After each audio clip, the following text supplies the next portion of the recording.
Bienvenue sur Africa 24 dans cette nouvelle édition du Non-Stop Info. Au sommaire de l'actualité, Muhammadu Buhari, président du Nigeria, plaide la réconciliation avec les opposants politiques. Les priorités de son mandat, qui débutera officiellement le 29 mai, date de son investiture, souligne sa volonté de mettre de côté les rivalités politiques. Au Burkina Faso, des familles de victimes de la révolution portent plainte contre plusieurs ténors du régime, dont l'ancien président Blaise Compaoré.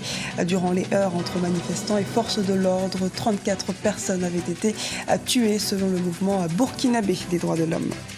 Zwelinzima Vavi, le patron de la COSATU, a été démis de ses fonctions en Afrique du Sud. La centrale syndicale se retrouve de nouveau déchirée par des luttes intestines.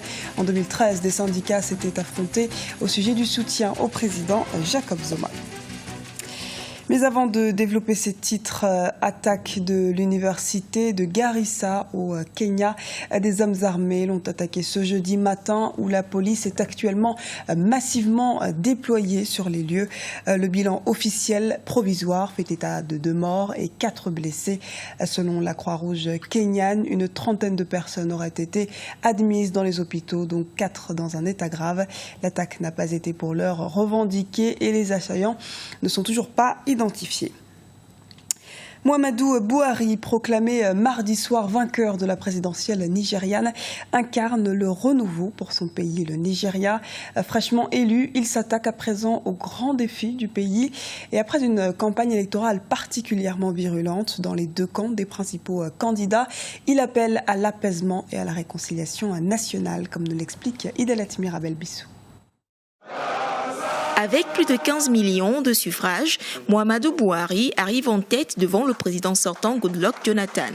À l'annonce des résultats, le nouveau président s'est adressé au peuple, une déclaration au cours de laquelle il a remercié le président sortant Goodluck Jonathan pour son élégance républicaine. Le président Goodluck Jonathan a engagé une campagne fougueuse et est un adversaire digne. Je lui tends la main de la fraternité. J'ai hâte de le rencontrer dès après ma prise de fonction. Il pourra compter sur ma coopération et celle de toute mon équipe. Pour le nouveau président, son élection reflète bien la volonté du peuple qui aspire au changement. En attendant sa prise de fonction, il demande à tous les Nigérians d'avoir un esprit de paix. Nous avons prouvé au monde que nous sommes un peuple qui a embrassé la démocratie et un peuple qui recherche un gouvernement par et pour le peuple. Vous avez voté pour un parti et un président qui vous serviront et qui gouverneront sans jamais vous dominer. Muhammadu Buhari a déjà dirigé le Nigeria de 1983 à 1985. Cette alternance au Nigeria témoigne de l'enracinement progressif de la démocratie dans ce pays. Elle met fin à 16 ans de gestion du pouvoir du Parti démocratique des peuples, PDP. Autre priorité du président nigérien Muhammadu Buhari, la lutte contre Boko Haram. Je peux vous assurer que Boko Haram va vite mesurer la force de notre volonté collective et de notre engagement à débarrasser la nation de la terreur et pour ramener la paix, a-t-il déclaré. La campagne électorale a d'ailleurs été dominée par la question de la sécurité. Rappelons que l'épineux dossier du groupe terroriste qui sévit dans le nord-est du Nigeria depuis 2009 a fait au moins 13 000 victimes et plus d'1,5 million de déplacés. Dans l'actualité également, Forum national de Bangui. La rencontre se tiendra du 27 avril au 2 mai 2015 en Centrafrique. Après 2 mois et demi de consultation, ce rendez-vous est censé réunir toutes les forces vives de la nation, dont les anciens belligérants, afin de restaurer la paix. La présence des anciens présidents François Bozizé et Michel Diotodia n'est pas encore confirmée. En revanche, les ex-Séléka et la mouvance anti-Balaka devraient y envoyer des représentants. Au Burkina Faso, les spectres de la révolution d'octobre 2014 refont surface. Certaines familles de manifestants tués portent plainte contre l'ancien président Blaise Compaoré, son frère François Compaoré, Gilbert Diendéré, ancien chef d'état-major particulier du président et d'autres membres de l'ancien régime. Le point tout de suite avec Kekeli Afeto. Au Burkina, les familles des victimes de la révolution d'octobre 2014 veulent que justice soit rendue. Mardi 31 mars, le mouvement burkinabé des droits de l'homme et des peuples a porté plainte contre l'ancien président Blaise Compaoré, son frère François, Gilbert Diendéré, ancien chef d'état-major particulier de Compaoré et d'autres ténors de l'ancien régime. Nous avons considéré que 5 mois d'attente pour engager les procédures, c'était assez long. Il y a des priorités, notamment celle de déterminer qui a tiré, qui a donné l'ordre de tirer sur les manifestants. Nous pensons qu'il était temps et que trop, c'était trop.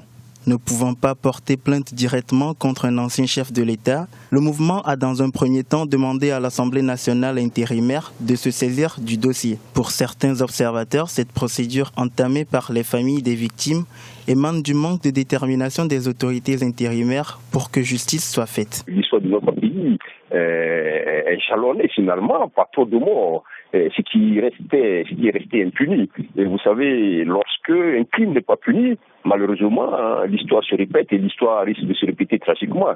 Il me semble que, malheureusement, de ce point de vue, les autorités de la transition, notamment à travers le gouvernement, n'ont pas donné des signes très clairs aux familles des victimes, ce qui les pousse aujourd'hui à intenter une action en justice. La contestation ayant abouti au renversement de l'ancien président Blaise Compaoré a officiellement fait 24 morts et 625 blessés entre le jeudi 30 octobre et le dimanche 2 novembre 2014. De son côté, la société civile burkinabé dit avoir dénombré une trentaine de morts. Les familles des victimes veulent donc que toute la lumière soit faite sur cet épisode douloureux de l'histoire du pays des hommes intègres.